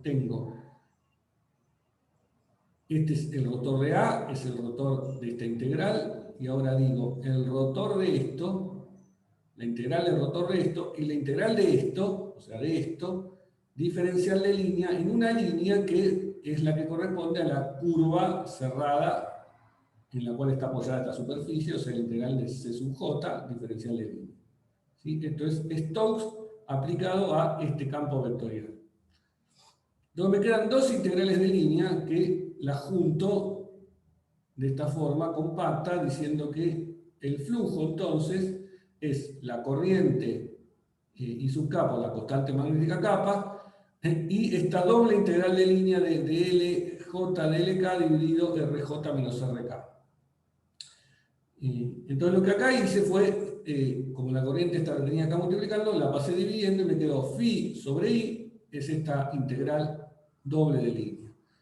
¿Sí? Integral doble de línea que le voy a dar un nombre, le voy a llamar m, es un jk, y lo voy a llamar, se lo llama el coeficiente de inducción entre las espiras J y K, o la inductancia mutua entre las espiras J y las espiras K, y la espira K, porque sale de la cuenta de ver cuál es el flujo de la espira J debido a la espira K. ¿Cuál es el flujo? Bueno, el flujo es tal que el flujo S dividido la corriente en la espira K es esta integral doble de línea, que es un factor, si lo miramos, puramente geométrico, ¿sí? Como pasaba con los coeficientes que vinculaban voltajes y cargas en un sistema de conductores, que eran esos coeficientes geométricos que llamaban los coeficientes de capacidad. Y bueno, ahora tenemos estos coeficientes para el caso magnético, del flujo magnético, que también son geométricos, ¿sí? Porque es integrales de línea que tienen que ver con la forma de las espiras, del módulo de un factor geométrico que es la posición de una espira y la posición de otra, o sea, los puntos sobre una espira y los puntos sobre otra. ¿Sí? Y lo que obtuve entonces es un vínculo entre flujo y corriente a través de este coeficiente, porque de acá puedo pasar la corriente multiplicando y me queda flujo es este coeficiente por la corriente. ¿Sí? Coeficiente que remarco entonces que es puramente geométrico y que no depende de las corrientes. ¿Sí? Entonces cumple el mismo rol que las capacidades y de hecho se puede calcular no haciendo esta cuenta geométrica, sino mirando algún ejemplo de cuánto vale el flujo dado una corriente, divido ese flujo por esa corriente y voy calculando los coeficientes de capacidad entre pares de espiras. Sí, es una cuenta completamente teórica que estoy haciendo, en donde estoy imaginando que tengo muchas espiras y podría plantearme esta situación. Bueno, estos coeficientes, como se ve, son simétricos, es decir, si uno calcula el MKJ, tiene que cambiar acá, J por K y K por J, pero da lo mismo, ¿no? Porque el producto escalar es idéntico y el módulo este no cambia si yo cambio K por J. Así que una cosa que salta de acá es que MJK es lo mismo que MKJ. Es decir, que si me hago una matriz con estos coeficientes, la matriz va a ser simétrica. Bueno, hay un detalle que es qué pasa si J es igual a K, ¿sí? Porque yo hice toda esta cuenta suponiendo dos espiras diferentes, pero la podría haber hecho para la espira J con el campo magnético que genera esa misma espira. ¿Sí? Tengo todo el derecho a hacer lo que podría llamar el phi sub JJ, que es el flujo en la espira J debido al campo magnético de esa misma espira.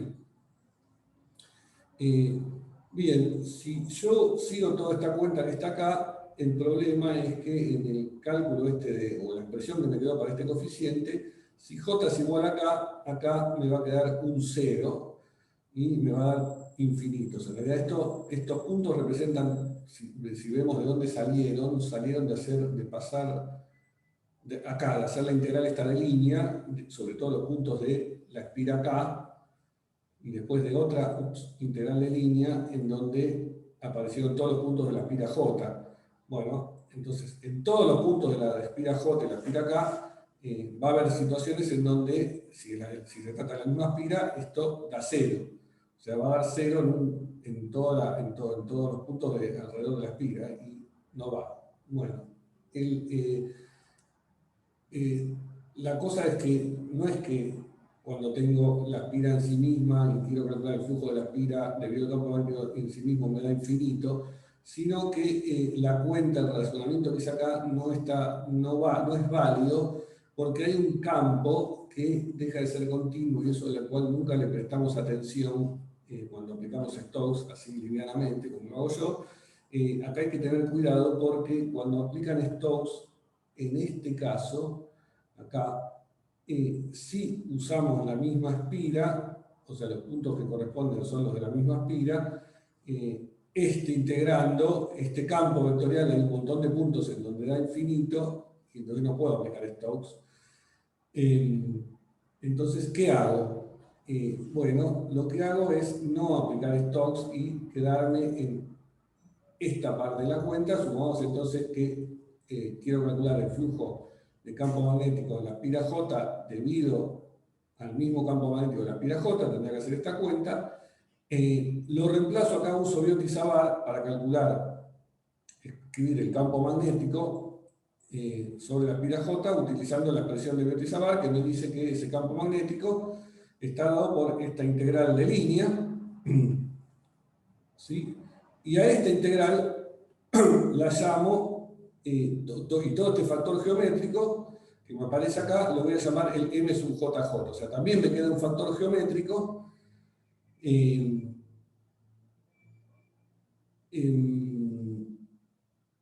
que es esta integral multiplicada también por esta integral geométrica. O sea, todo esto es un factor geométrico que lo llamo M sub JJ, que es, y lo que me queda es que el flujo es proporcional a la corriente. Esto salió de Biot-Savart, ¿no? Me olvidé de decirlo de esta forma. Uso Biot-Savart. Biot-Savart me dice que el campo magnético es la corriente diferencial de línea, vector R menos RJ dividido R menos RJ al cubo. La corriente la vuelvo a sacar afuera y me queda todo este factor geométrico que lo llamo el M sub JJ por I sub J.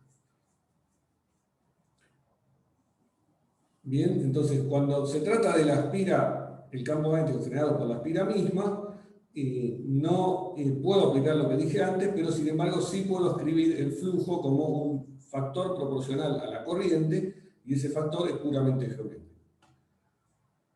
Bueno, alguien me podría preguntar, yo todavía no di tiempo a que nadie pregunte nada, pero alguien podría preguntarme, pero me voy a anticipar porque es un detalle técnico nomás, pero había dicho que en algunos puntos esto podía dar infinito, y eso de hecho pasa acá cuando integrás sobre los puntos donde R coincide con R sub J, sobre la espira J, esto te va a dar un 0 sobre 0, pero con este 0 está al cubo te va a dar un infinito. Sí, efectivamente, pero la ventaja es que como acá tengo que hacer una integral de superficie, esos puntos en donde esto da infinito son un conjunto de medida nula para la superficie, y no por esa maravilla que tiene este tema de asunto de los puntos de medida nula, no afecta el valor de la integral. O sea que para hacer esta integral de superficie puedo excluir todos esos puntos en mi cálculo, porque son un conjunto de medida nula, y eso no me afecta el valor de integral. Entonces eso está bien definido matemáticamente, aun cuando haya puntos en donde esto me da infinito.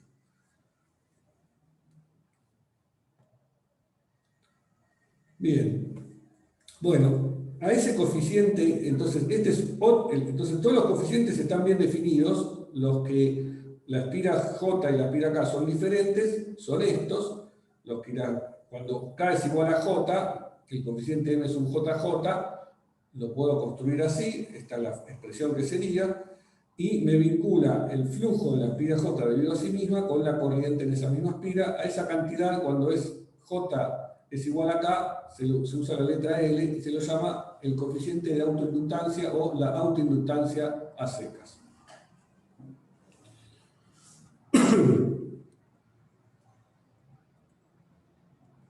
Bien. ¿Hay alguna pregunta de esto? O sea, para no perder de vista lo que hice fue relacionar flujos con corrientes, y vemos que se puede relacionar flujos entre distintas espiras y flujo con la espira de sí misma a través de estos coeficientes. Cuando relaciono dos espiras diferentes se llama el coeficiente de inductancia mutua. Cuando relaciono la espira con sí misma se llama autoinductancia. Bueno, una cosa que podemos mirar son las unidades de esta autoinductancia, o también de las unidades de los coeficientes de inductancia mutua, que son las mismas, que son unidades de flujo de campo magnético dividido en unidades de corriente. Las unidades de flujo de campo magnético nunca las vimos, pero ahora las hacemos aparecer. Es unidades de campo magnético que son teslas por área, ¿no? Porque el flujo de campo magnético por área. o sea que me queda Tesla por metro cuadrado, dividido ampere.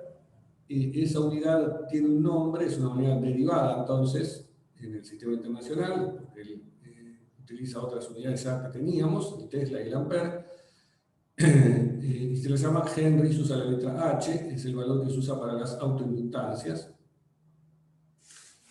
en honor a otro señor contemporáneo de Faraday también, que estudió este tema de las corrientes inducidas en circuitos.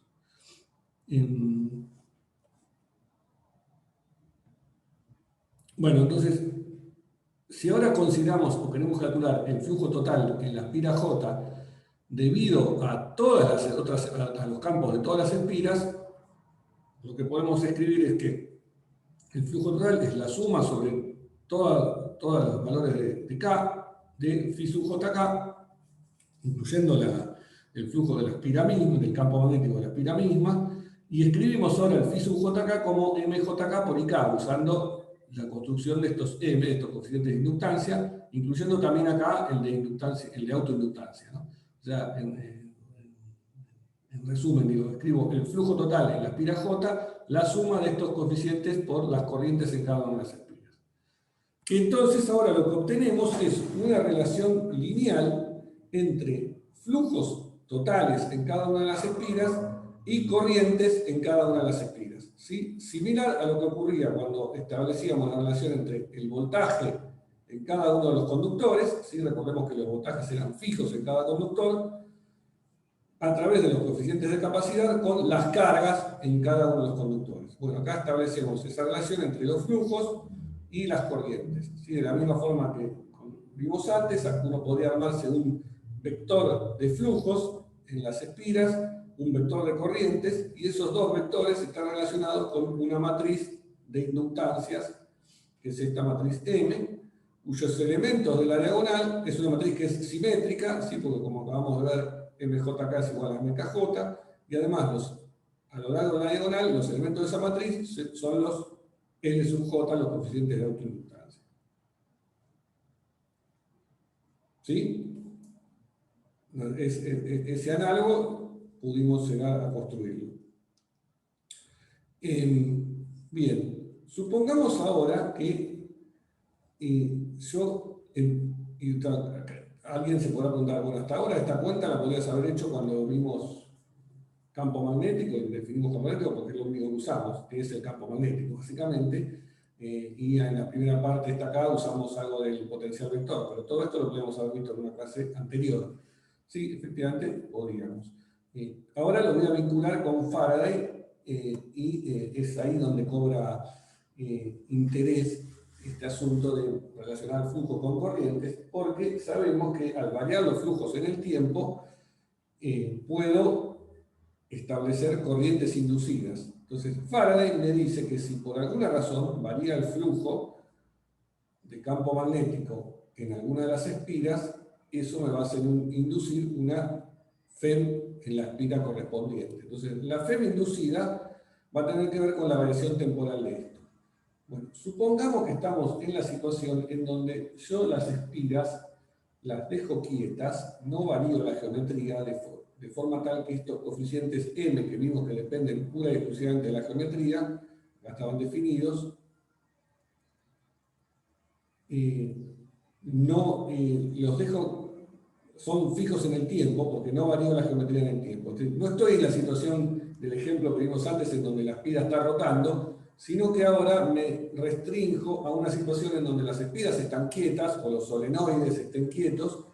Recordemos que un solenoide lo puedo pensar como una espira multiplicada por n. Bueno, imaginemos que tengo una situación en donde todo está quieto, pero permito a algo variar, que es la corriente en cada una de las espiras. O sea, por algún motivo yo logro hacer variar la corriente en alguna de las espiras y quiero ver qué efecto genera en otra espira que está en otro lado. Bueno, sabemos que al variar la corriente en alguna de las espiras, esta corriente que aparece en alguna de las espiras, si varía, eso me va a hacer variar el flujo y me va a hacer aparecer una FEM en la espira J. ¿Cómo calculo esa FEM inducida? Haciendo la derivada del flujo de la espira J en el tiempo con signo menos, o sea, haciendo esta derivada. Y si, como dije, las espiras están fijas, esto es lo que dice acá, o sea, no estoy suponiendo que ni las espiras ni se deformen ni se muevan, mantengo la geometría fija, la FEM va a tener que ver con la derivada de las corrientes en el tiempo. ¿Sí? Podría variar una o varias corrientes. Bueno, si alguna de las corrientes de las espiras varían, eso me va a hacer variar, me va a hacer aparecer, perdón, una FEM inducida en la espira J. ¿Correcto? En particular, si yo estoy en el caso de una única espira, no un sistema de espiras, y por algún motivo hago variar la corriente en esa espira, eso me debería inducir entonces una FEM en esa espira por el hecho de que estoy haciendo variar la corriente en esa espira. ¿Y cuál es la relación entre la variación de corriente y la FEM que se induce? Bueno, está dado por esta ley que tiene metido acá la ley de Faraday y tiene metido la definición de lo que es la autoinductancia. ¿Sí? Entonces, para el caso de una sola espira, esto es general para n espiras. ¿No? Si n vale 1, bueno, entonces esto sabemos que queda solo el único coeficiente, que sería el M11, y el M11 lo llamé L, o lo llamé L1 en realidad acá, ¿no? Acá habíamos dado el nombre. MJJ es LJ. Bueno, si tengo una única espira, solo tengo un M11, y en esta suma, si hay una sola espira, n vale 1, es solo un coeficiente M11, que es el que llamo L1 y que es el que podría directamente llamar L, porque ya que es el único que hay, saquemos el L1. Pero lo que veo entonces es que la FEM que se induce tiene que ver con la variación de corriente en esa misma espira. Y está dado por esta ley importante que vamos a después aplicar en circuitos, y cuando consideremos circuitos que tengan inductancias, que tengan espiras, o lo más común que uno tiene en un circuito es poner un solenoide conectado al circuito, es decir, conectar un solenoide al resto de un circuito, por ejemplo, que tenga alguna pila, que tenga alguna resistencia, que tenga un capacitor. Bueno, también vamos a incluir ahora la posibilidad de agregar solenoides, en donde los solenoides sabemos que al circular corriente por ellos generan campo magnético, y si la corriente además está variando en el tiempo, bueno, se puede dar este efecto de inducción de una FEM. ¿Sí? Entonces, como vamos a ver, quizás el mismo, no sé si llegamos, faltan 10 minutos. La presencia de un solenoide en un circuito me puede hacer aparecer una FEM inducida en ese circuito. Para que aparezca esa FEM inducida, tiene que haber una variación de corriente en el circuito. Y esta variación de corriente, bueno, se va a poder dar por diferentes razones. Una es porque yo encendí el circuito y estoy estudiando la primera etapa transitoria del circuito, o sea, cuando se establece la corriente. U otra es porque le conecto a algún generador de voltaje alterno, en donde yo estoy de prepo haciendo variar la corriente por la ley de Ohm para un lado y para el otro, y entonces eso me va a inducir una FEM. ¿Sí? O sea, efecto que cuando hablamos del generador no lo tuvimos en cuenta, pero que siempre existe. O sea, en cualquier circuito donde uno hace oscilar una corriente, enseguida aparece una FEM. Naturalmente, cuán fuerte sea ese efecto va a depender de dos factores. Va a depender de cuán rápida sea la variación de corriente. Es decir, que si yo lo hago variar muy rápido, la FEM que se va a inducir es más intensa, pero también va a depender de las características del circuito cuantificadas por este coeficiente L de autoinductancia. O sea, hay circuitos que son más o menos inductivos y eso se mide con esta inductancia L. ¿Sí? A veces yo puedo querer que un circuito sea inductivo porque puedo querer que eso me puede servir para algo. Por eso se utilizan esas bobinas en los circuitos, porque yo quiero darle un carácter inductivo, a veces no. Y como vamos a ver, digamos, un ejemplo paradigmático de que yo querer introducir un efecto inductivo es el caso del transformador, en donde voy a vincular una bobina con otra en un diagrama de circuitos, y allí voy a querer hacer aparecer una FEM en una bobina debido al efecto de la otra.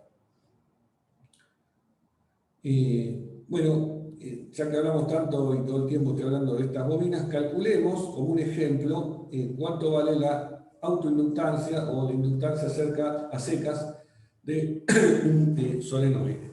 Entonces, supongamos que, ¿cómo lo vas a calcular? Bueno, como dije antes, cuando uno calcula las inductancias, lo que hace es calcular flujos y corrientes y a través de eso calcular la corriente. Bueno, acá Matías me pregunta, ¿puedo repetir lo que dije del transformador? ¿Cómo funciona más o menos? Lo vamos a ver.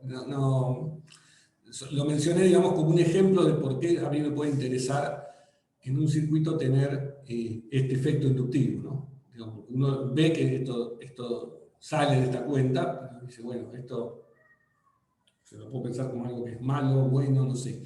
Depende, puede ser útil y un ejemplo útil es el transformador, pero lo voy a contar. Paciencia, que en algún momento lo contamos bien y un poco más que más o menos sería la idea de contar.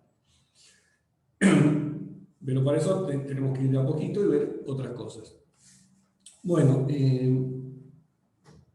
entonces lo que quería era contar cómo calcular la inductancia de un solenoide. Supongamos que tengo un bobinado, eso que es lo que es un solenoide, de n vueltas, tiene una cierta altura h y tiene una sección s.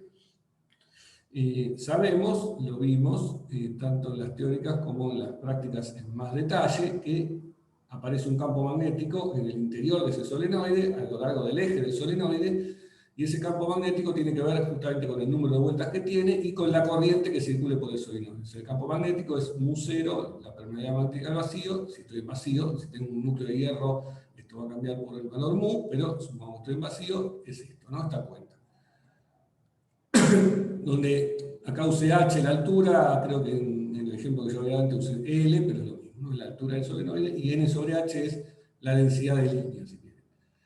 Bueno, eso lo que me dice es que si yo calculo el flujo a través de cada una de las espiras que conforman ese solenoide, ¿cuánto va a ser? Bueno, el flujo es, si el campo magnético es constante, esa es la aproximación que estamos haciendo para el solenoide, ¿sí? Que recordemos que es una aproximación buena, si las líneas, el arreglo de líneas era muy denso, se estaban muy cerquita una de otra las espiras, y además el solenoide era muy largo.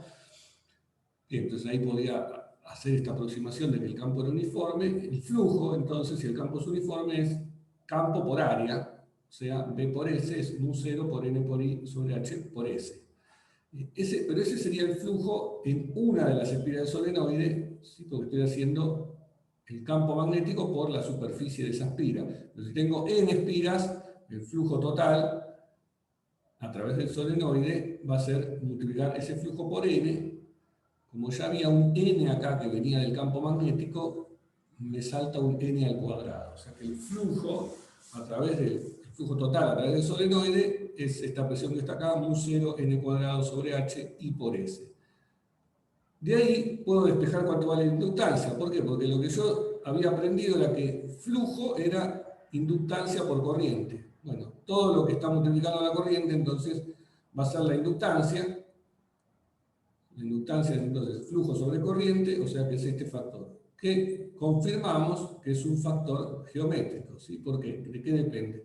Depende de la sección del solenoide, depende de su altura y depende del número de vueltas, de cuántas bobinados hay, ¿no? Entonces, vemos que la inductancia la puedo hacer aumentar, aumentando, si me interesa por algún motivo, aumentando el número de vueltas que tiene ese solenoide. También la puedo hacer aumentar haciendo más grande el solenoide con área más grande. Bien, entonces, bueno, este es el ejemplo del cálculo de la inductancia de un solenoide. En la clase que viene, no esta porque no vamos a tener tiempo, vamos a ver un ejemplo de cómo calcular la inductancia mutua cuando tengo dos solenoides que, apuntando a lo que preguntaba Matías, esa cálculo de inductancia mutua cuando tengo dos solenoides nos va a servir después para utilizar en el caso de un transformador que se basa en la existencia de dos solenoides que se ejercen influencia entre sí. Acá estoy considerando un único solenoide aislado y ahora me puedo preguntar qué le pasa cuando yo tengo un solenoide de este tipo conectado a un circuito.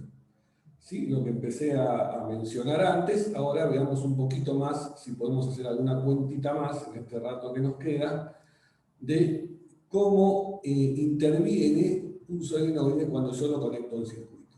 Entonces, imaginémonos la siguiente situación práctica. Supongamos que yo me armo un circuito conectando esta bobina, este solenoide, que lo caracterizamos por su inductancia L. Ya vimos cómo calcularla, la inductancia L de ese solenoide, si nos dan las propiedades del solenoide, esta fórmula, ¿sí? Y si no, normalmente cuando uno arma circuitos, le dan el valor de la inductancia en Henrys, sabemos que son las unidades de inductancia. No lo mencioné en ese momento, pero pasa con muchas de las unidades, con muchas de las unidades del sistema internacional, como pasaba con el Farad, que un Henry es una unidad muy alta de inductancia, normalmente se usan micro Henrys o nano Henrys en el laboratorio, pero bueno, supongamos que esto es conocido. Y esto lo conecto a una pila, una batería con FEM fija, epsilon, ¿sí? Supongamos ahora que esta batería es una batería de las que vimos antes, con FEM fija, y esto tiene una resistencia R, que podemos pensar como toda la resistencia interna que tenga, tanto la del solenoide como la pila, todo la grupo, la del cable, la grupo, la única una resistencia R mayúscula, y acá tengo una llave tal que yo la cierro, esa llave, y al cerrarla, cierro el circuito y empieza a circular una corriente empujada, digamos, por la presencia de esta pila. Bueno, ¿qué va a pasar? Cuando aparezca esta corriente, va a empezar a circular corriente por el solenoide y va a pasar lo que vio Faraday. ¿Sí? Si aparece una corriente, aparece un campo magnético que varía en el tiempo porque a medida que se establezca esta corriente, el campo magnético se va a ir incrementando y eso me va a incrementar el flujo de campo magnético y lo que me va a producir es una FEM inducida durante todo el tiempo que esté variando la corriente. ¿Sí? ¿Cuánto va a valer la FEM inducida? Bueno, por lo que acabamos de ver, va a ser proporcional a la variación de la corriente en el tiempo. ¿Sí? Esta fórmula que está acá, que parece sacada de la galera, es Faraday, ¿no? Es la expresión de la ley de Faraday aplicada a este fenómeno que se produce acá. Pero, digamos, traducido finalmente en simplemente una variación de corriente me genera esta FEM inducida. Bueno, esta FEM, que como dijimos con la ley de Lenz, tiende a oponerse a la voluntad de esta pila de producir la corriente. O sea, que me genera una FEM que se opone a esta corriente, y por eso va al signo menos, me genera una FEM que puedo reemplazar esta inductancia por una FEM cuyos palitos deberían estar paralelos a estos y oponiéndose entonces al sentido de circulación de corriente. Si yo ahora vengo y recorro el circuito, lo que digo es, bueno, ahora si tengo estas dos FEM, ¿sí? Tengo una FEM que tenía originalmente dada por esta pila y tengo esta que se indujo, mientras esté prendida la corriente y variando en el tiempo, la presencia de estas dos FEM, ahora aplico la ley de Ohm y digo, bueno, la suma de esta FEM más la de esta me tiene que dar la corriente que circula por la resistencia. Pero la FEM inducida dijimos que está con signo menos, o sea que el resultado que tengo, la ecuación que tengo es que la FEM que tengo menos L por día de T me tiene que dar I por R. Si lo miramos, esto resulta en una ecuación diferencial para la corriente. O sea, algo cambió respecto de la resolución de ecuaciones del circuito como teníamos antes, en donde las cosas aparecían simplemente multiplicadas por factores constantes. Bueno, ahora se agregaron derivadas temporales de las cosas, ¿sí? Porque estamos considerando que las cosas pueden variar en el tiempo, o sea que hay dependencia temporal. Antes ignorábamos toda esa posible dependencia temporal y suponíamos que estábamos en una situación estacionaria, digamos, esperábamos hasta que eso suceda. Ahora vemos que si agregamos la dependencia temporal, tenemos que empezar a agregar estos efectos inductivos y la ecuación diferencial que nos queda para resolver la corriente es esta que está acá. ¿Sí? Bueno, en la próxima clase, después de ver un ratito más algo de Faraday y del cálculo de inductancia mutua, como dije que no voy a llegar a ver hoy, vamos a arrancar todo un tema que tiene que ver con resolución de estas ecuaciones en circuitos, cuando uno considera no solamente la presencia de inductancia, sino también capacitores y resistencias, esos son los tres elementos que vamos a ver, de eso nos vamos a ocupar. Pero por ahora, entonces, como un adelanto, vemos que cuando uno tiene una inductancia en un circuito, si quiere obtener cuánto vale la corriente, tiene que resolver esta ecuación diferencial. Bueno, y una última cosa que quería agregar es calcular cuánto vale la potencia que entrega la pila y relacionar algo con la energía que se va acumulando en esta bobinada. ¿Sí? Acá, pero antes de hacer esa vueltita, sí, dejo la oportunidad por si hay alguna pregunta respecto a esto que dije hasta acá.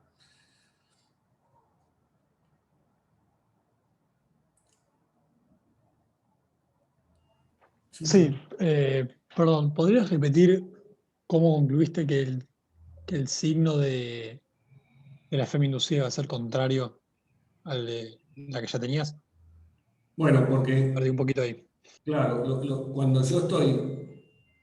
cierro la llave y genero una corriente que va en sentido de la pila, esa corriente me empieza a hacer aumentar el campo magnético que hay a través de este bobinado. Ese campo magnético, al variar en el tiempo, me genera un flujo que sabemos por Faraday que tiene que oponerse a la corriente que yo le generé. Entonces, para oponerse a la corriente que yo le generé, eh, el signo de la FEM tiene que oponerse al signo de la FEM que yo tengo acá, digamos, para generar una corriente que se oponga a la que yo estoy haciendo, ¿no? Porque si no, suponete que la FEM esta fuese para el mismo lado que la FEM que yo estoy poniendo de entrada, eso me incrementaría la corriente indefinidamente, ¿sí? Y tendría una forma de aumentar la corriente y disipar toda la energía que yo quiera con una pila que tiene una capacidad máxima de entregar energía que está dada por corriente por su FEM, pero estaría como sacando energía de la nada. O sea, la FEM que tiene que generarse siempre que uno tiene una inductancia es opuesta a la que vos le estás enchufando. Lo que no termino de ver es dónde está la variación temporal de la corriente. Bueno, ahí lo que yo dije que cerraba la llave, inicialmente no había corriente, y de repente cuando cerré la llave se estableció una corriente. Entonces, apareció una corriente diferente de cero en el momento en que cerré la llave. O sea que si apareció una corriente diferente de cero, tuvo que haber alguna variación de corriente. Claro, ok. Eso, qué sé yo. Bien. Sí, y, digamos, uno está estudiando en esta parte, y va a ser lo que miremos la clase próxima, todo el transitorio de de los circuitos. Bueno, no voy a contar la energía porque me parece que ya me excedí un poco del tiempo. Lo vemos la clase próxima.